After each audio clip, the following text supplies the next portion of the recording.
Information अब के नाज़रीन अस्सलाम वालेकुम। नई वीडियो में खुश आमदीद। नाज़रीन ग्रामी, भारत पागल हो गया, पाकिस्तान पर किसी भी वक्त हमला हो सकता है। राजनाथ सिंह ने फ़ौज को जंग के अहकामात जारी कर दिए। वीडियो की तफसीलात में आगे बढ़ने से पहले हमारी वीडियो को एक लाइक ज़रूर करें, हमारे चैनल को सब्सक्राइब करके बेल आइकन पर ज़रूर क्लिक कर दें। नाज़रीन ग्रामी, तहलका खेज़ खबर आपके सामने रखने जा रहा हूं कि भारत पागल हो चुका है, पाकिस्तान पर हमले का ऐलान किसी भी वक्त हो सकता है।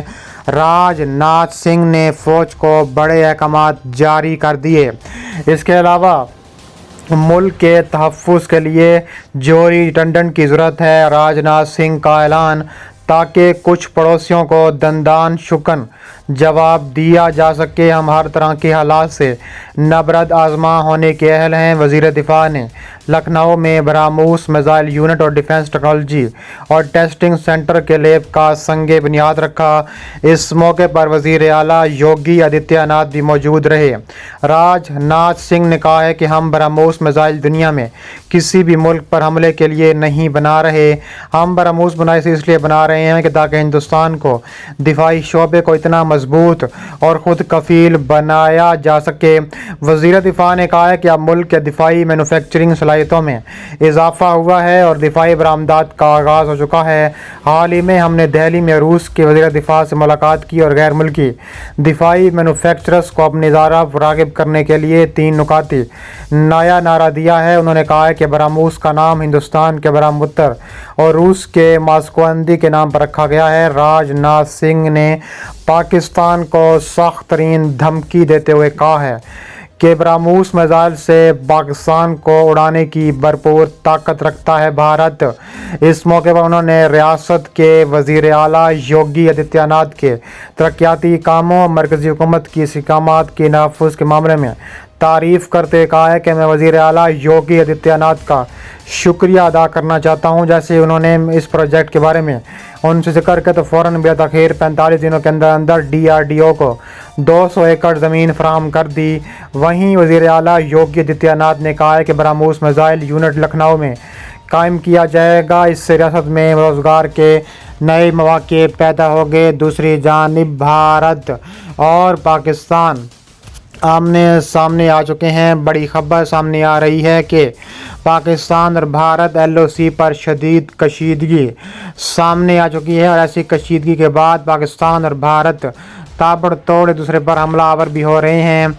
इसके अलावा कहा जा रहा है कि पाकिस्तान ने के शोबे तल्लुकात आमा के मुताबिक आर्मी चीफ ने भी LOC की सूरत हाल फार्मेशन की ऑपरेशनल तैयारियों पर ब्रीफिंग दी गई है। ISPR ने बताया है कि आर्मी चीफ ने चकोठी सेक्टर में कंट्रोल लाइन पर तैनात फौजियों से बातचीत की है, जवानों के साथ वक्त गुजारा है। ISPR का कहना था कि आर्मी चीफ ने जवानों की जंगी तैयारी, बुलंद हौसले की तारीफ़ की। LOC पहुंचने पर core commander lieutenant general Sahir Shamshad Mirza ने आर्मी चीफ का इस्तकबाल किया। पाकिस्तान के शोबा के तल्लुकात आमा के जानिब से जारी करदा बयान में कहा गया है कि इतलात के मुताबिक 7 और 8 नवंबर की दरमियानी शब इंडिया के ज़ेर इंतज़ाम कश्मीर के ज़िला कपवाड़ा में वादी नीलम के दूसरी जानिब इंडियन फ़ौज और मकामी अस्करी पसंदों के दरमियान झड़प हुई थी, जिसमें इंडियन फ़ौज के 4 फ़ौजी हलाक हो गए थे। पाकिस्तान की फ़ौज की जानिब से जारी बयान में इल्ज़ाम आयद किया गया है कि इंडियन फ़ौज ने अपनी आवाम के सामने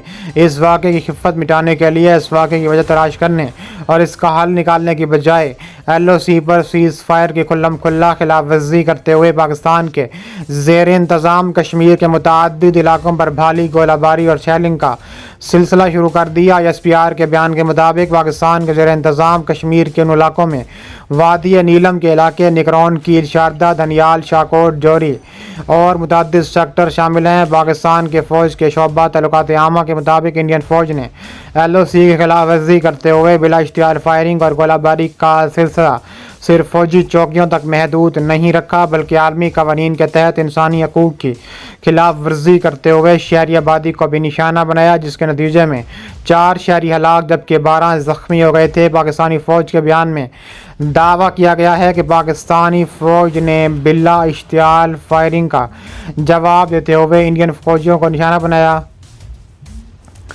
اس کے علاوہ انڈین فوج کے مطابق اس فائرنگ کے تبادلے میں انڈین سیکیورٹی فورسز کے 3 جوانوں سمیت کم از کم 6 افراد کی ہلاکت کی اطلاعات موجود ہیں، جبکہ 3 اہلکار زخمی بھی ہوئے ہیں۔ سری نگر میں انڈین فوج کے 4 کانار کے بیان کے مطابق پاکستان نے حملے کے لیے مارٹر گولوں اور دیگر ہتھیاروں کا استعمال کیا ہے۔ انڈین فوج نے بھی الزام عائد کرتے ہوئے کہا ہے کہ پاکستان نے جان بوجھ کر عام شہریوں کو نشانہ بنایا ہے، جبکہ جھڑپ میں پاکستانی فوج کے انفراسٹرکچر کو بھاری نقصان پہنچانے کا دعویٰ کیا گیا ہے۔ انڈین فوج کے عہدیداروں کے حوالے سے بتایا گیا ہے کہ پاکستان کی جانب سے رکن کی جانے والی فائرنگ سے انڈیا کے زیر انتظام کشمیر کے علاقے اوڑی کے نمبالا سیکٹر میں 2 فوجی ہلاک ہوئے ہیں، جبکہ حاجی پیر سیکٹر میں BSF کے 1 سب انسپکٹر کی موت ہوئی ہے۔ انڈین فوج کے عہدیداروں کے مطابق ضلع بارہمولہ کے علاقے اوڑی کے کمال کوٹ سیکٹر میں 2 شہری ہلاک ہوئے، جبکہ اوڑی کے حاجی پیر سیکٹر میں بالا کوٹ کے علاقے میں 1 خاتون کی موت ہوئی ہے۔ انڈیا کے زیر انتظام کشمیر کے دارالحکومت سری نگر سے دفاع کے ترجمان راجیش کالیا نے بتایا ہے کہ فوج نے سرحد کے قریب کیران سیکٹر میں جنگ بندی کی خلاف ورزی کے دوران دراندازی کی سازش کو ناکام بنا دیا۔ انہوں نے کہا ہے کہ ہماری فوج نے شمالی کشمیر کے ضلع کپواڑہ میں کیران سیکٹر میں کچھ مشکوک کو نقل و حرکت دیکھی تھی۔ ہماری فوجی دستوں نے دراندازی کی اس کوشش کو ناکام بنا دیا۔ انڈین فوج کے ایک سینئر ترین فوجی اہلکار نے بتایا ہے کہ جموں و کشمیر میں لائن آف کنٹرول پر تعینات BSF کے تقریباً تمام یونٹوں کو صبح سے ہی شدید فائرنگ کا سامنا کرنا پڑ رہا ہے۔ انڈیا اور پاکستان کی جوہری پیش قدمی قریباً 50 برس پر محیط ہے۔ اس نصف صدی سے متعلق افشاں کی جانے والی ہزاروں امریکی دستاویزات سے علم ہوتا ہے کہ جوہری صلاحیت سے ہتھیاروں کے حصول کے سفر میں واشنگٹن نے ہمیشہ انڈیا کے لیے تو قدرے نرم گوشہ رکھا، مگر پاکستان کے لیے دباؤ، امداد کی بندش، دیگر پابندیوں جیسے اقدامات کیے ہیں۔ بھارت نے روس سے حاصل کردہ دفاعی سسٹم S-400 کی تنصیب شروع کر دی ہے۔ فضائی دفاعی سسٹم S-400 کی پہلی تنصیب پاکستانی سرحد کے قریباً پنجاب سیکٹر میں کی جا رہی ہے۔ اس کے علاوہ بھارتی ایئر فورس کا پہلا اسکواڈرن پنجاب سیکٹر میں تعین کیا جا رہا ہے، جو دفاعی سسٹم کو آپریٹ کرنے کی صلاحیت رکھتا ہے۔ سسٹم کی تنصیب کے لیے میزائل کا سارا سامان سمندری اور فضائی راستوں کے ذریعے منتقل کیا جا رہا ہے اور اس میں زیادہ دیر نہیں لگے گی۔